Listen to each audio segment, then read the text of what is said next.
આકાશવાણી અમદાવાદ વડોદરા. હવે પ્રસ્તુત છે વિધાનસભાની સાપ્તાહિક સમીક્ષા, જેના લેખક છે ઇમ્તિયાઝ ઉજ્જૈનવાલા. હોળી ધૂળેટીની રજાઓને કારણે ગુજરાત વિધાનસભા ગૃહમાં આ સપ્તાહનું સત્ર ટૂંકું રહ્યું હતું. સોમવાર, મંગળવાર અને બુધવાર એમ 3 દિવસ બેઠકો મળી હતી. સોમવારે પ્રશ્નોત્તરી દરમિયાન નાણામંત્રી કનુ દેસાઈએ જણાવ્યું હતું કે ગુજરાતમાં 2 વર્ષમાં જીએસટી ચોરીના 17,191 કેસ પકડવામાં આવ્યા છે, જેમાં 2,043 કરોડ રૂપિયાની ચોરી પકડાઈ છે.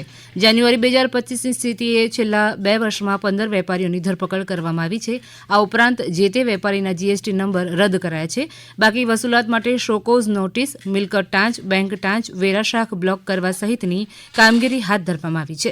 બીજી તરફ ગુજરાતમાં 525 ઔદ્યોગિક એકમો પાસેથી 1 કરોડ રૂપિયાથી વધુનો વેચાણ વેરો વસૂલવાનો હજી બાકી છે. જીએસટી લાગુ પડે તે પહેલાની આ બાકી રકમ બોલે છે. ઔદ્યોગિક એકમો પાસેથી બાકી વેરો વસૂલવા માટે બેંક ટાંચ, મિલકત ટાંચ સહિતની કામગીરી કરવામાં આવી છે. ગુજરાત વિધાનસભાની કાર્યવાહી નિહાળવા માટે સોમવારે લોક ડાયરાના કલાકારો ગુજરાત વિધાનસભા ગૃહમાં આવ્યા હતા.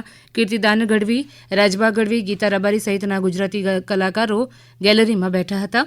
ભાજપના ધારાસભ્ય જીતુ વાઘાણીએ તમામ કલાકારોને આવકાર્યા હતા. ગૃહમાં પ્રશ્નોત્તરી દરમિયાન ઉર્જા મંત્રી કનુ દેસાઈએ માહિતી આપી હતી કે ગુજરાતને જરૂર કરતાં 1.22 લાખ મેટ્રિક ટન કોલસો ઓછો મળ્યો છે. વિધાનસભા ગૃહમાં સામાન્ય વહીવટ વિભાગ, નર્મદા શહેરી વિકાસ વિભાગ સહિતના વિભાગોની ચર્ચા દરમિયાન વિરોધ પક્ષ કોંગ્રેસના ધારાસભ્ય શૈલેષ પરમારે જણાવ્યું હતું કે ગુજરાતમાં 5 વર્ષમાં 36,000થી વધુ સરકારી કર્મચારીઓ ઘટ્યા છે. ગુજરાત સરકાર દ્વારા આઉટસોર્સિંગ અને કોન્ટ્રાક્ટ આધારિત કર્મચારીઓની ભરતી કરવામાં આવી રહી છે. છેલ્લા 2 વર્ષમાં રાજ્યમાં નિવૃત્ત થયેલા 568 આઈએએસ સહિતના ઉચ્ચ અધિકારીઓ અને વર્ગ 4 સુધીના અધિકારીઓ કર્મચારીઓને સરકાર દ્વારા વિવિધ વિભાગોમાં પુનઃ નિયુક્તિઓ આપવામાં આવી છે. ચર્ચા દરમિયાન ચૂંટણીમાં વધુ પડતા ખર્ચ અંગેનો મુદ્દો પણ ઉઠાવવામાં આવ્યો હતો.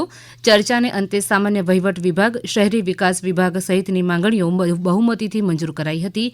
એ પહેલા વિધાનસભા ગૃહમાં જવાબ આપતા કેબિનેટ મંત્રી ઋષિકેશ પટેલે જણાવ્યું હતું કે નર્મદા માટેના આંદોલન હવે ભૂતકાળ બન્યા છે.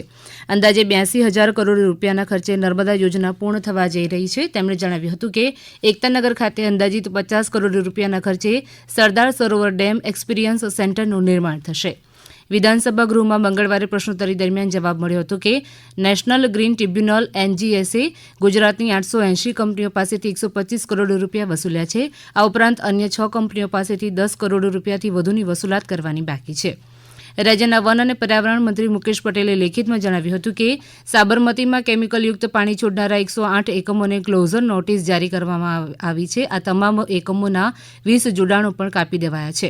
પ્રશ્નોત્તરી બાદ આરટીઆઈનો દુરુપયોગ કરી નાણાં પડાવી લેવાની પ્રવૃત્તિ બાબતે જાહેર અગત્યની બાબતનો મુદ્દો ગૃહમાં ચર્ચાયો હતો. ભાજપના ધારાસભ્ય અરવિંદ રાણા, અલ્પેશ ઠાકોરે સવાલો પૂછ્યા હતા કે જેના જવાબમાં ગૃહ રાજ્યમંત્રી હર્ષ સંઘવીએ જણાવ્યું હતું કે ગુજરાતમાં આરટીઆઈનો દુરુપયોગ કરી નાણાં પડાવી લેવાની પ્રવૃત્તિ કોઈપણ સંજોગોમાં ચલાવી લેવાશે નહીં.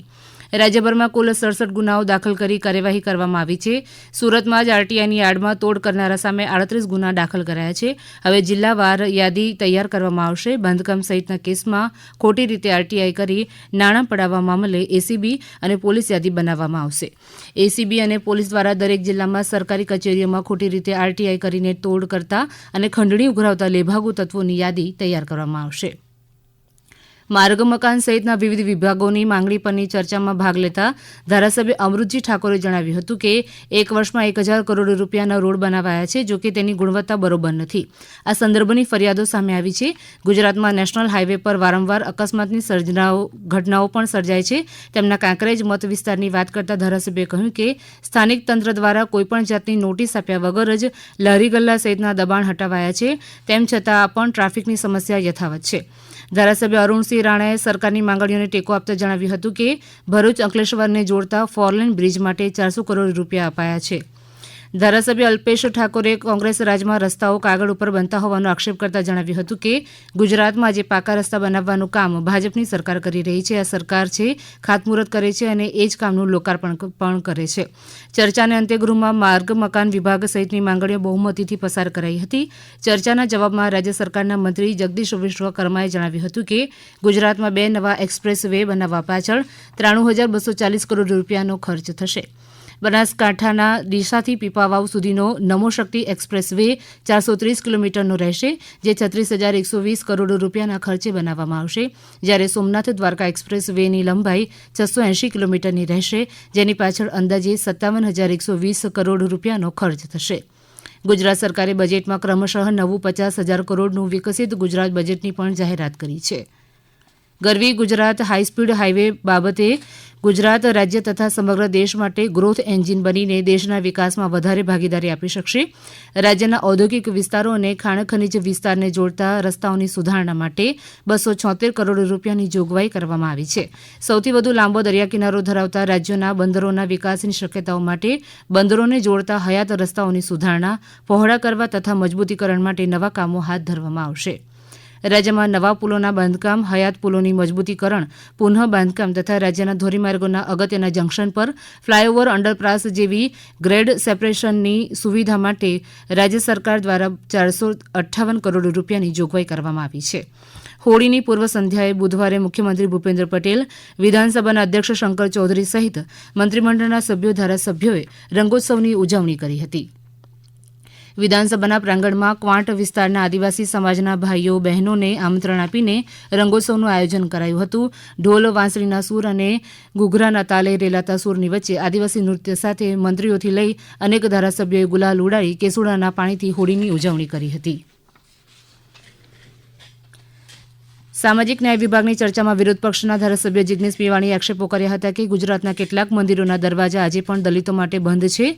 મૂછ રાખો તો માર પણ પડે છે. ગુજરાત અને દેશના અનેક ખૂણામાં કોઈપણ પક્ષની સરકાર હોય, આજે પણ ઘોડા પરથી દલિતોને ઉતારવામાં આવે છે. કૂવામાંથી પાણી ભરવા દેવામાં આવતું નથી. મહીસાગર જિલ્લાના કલેક્ટરે વારંવાર અપશબ્દો કહ્યા હોવા છતાં સરકારે સસ્પેન્ડ કે ટ્રાન્સફર માટે નિર્ણય કર્યો નથી. તેમણે માંગણી કરી હતી કે ગુજરાત સરકારે જે રીતે પાટીદાર સમાજના આંદોલનના કેસો પાછા ખેંચી લીધા છે, એ જ રીતે SC, ST, OBC અને લઘુમતી વર્ગોના કેસો પણ પાછા ખેંચવા જોઈએ. ગૃહમાં એક તબક્કે ધારાસભ્ય જિગ્નેશ મેવાણી અને ભાજપના વરિષ્ઠ ધારાસભ્ય રમણલાલ વોરા વચ્ચે શાબ્દિક ટપાટપી થઈ હતી. અંતે સામાજિક ન્યાય, અધિકારીતા તેમજ મહિલા અને બાળ કલ્યાણ વિભાગની માંગણીઓ બહુમતીથી પસાર કરાઈ હતી. હમણાં જ આપ સાંભળી રહ્યા હતા વિધાનસભાની સાપ્તાહિક સમીક્ષા, જેના લેખક હતા ઇમ્તિયાઝ ઉજ્જૈનવાલા. પ્રસારણ આકાશવાણીના અમદાવાદ, વડોદરા કેન્દ્ર પરથી કરવામાં આવ્યું.